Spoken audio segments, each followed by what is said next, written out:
Суштината е, не сме функционер, властодржец кој има моќ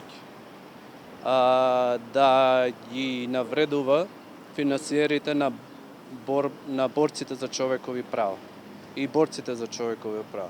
Значи, финансирањето на Сдружение на македонското малцинство од Бугарија да се третира како сомнителна работа и како антидржавен елемент е првин, како што и објаснив таму, представува ставање на мета на тие финансиери, а и на тие здруженија.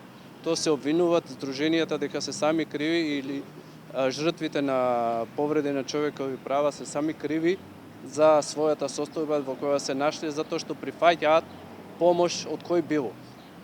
А тужителот е, тужениот е тој кој треба да ги помага и има должност да ги помага жртвите на повреда на човекови права, а не да се става на другата страна, навредувајќи ги помагачите на тие жртви.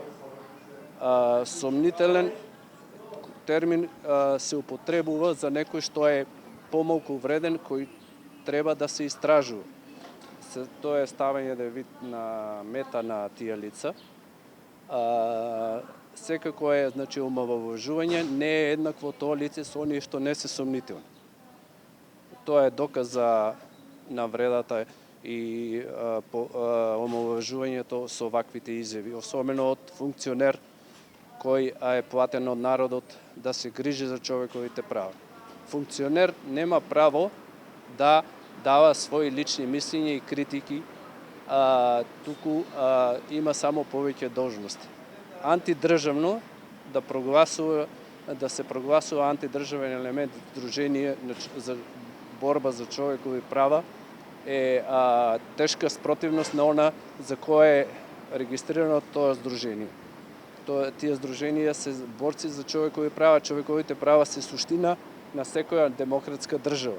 Така тие се содржината или сршта на демократијата во една држава и не се антидржавен елемент. Туку критиката и нападот на помошта на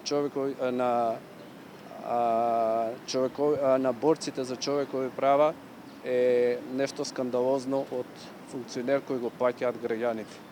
Каква оштета барате од тужбава? Поднесена е парично побарување во износ околу, мислам дека околу 10.000 евра денеска противредност, па ќе видиме судот како ќе одреди оштетата. Во вашето поведно обраќање спомнавте барање оставка од министерот за надворешни работи, а потоа да продолжи како граѓанин да коментира.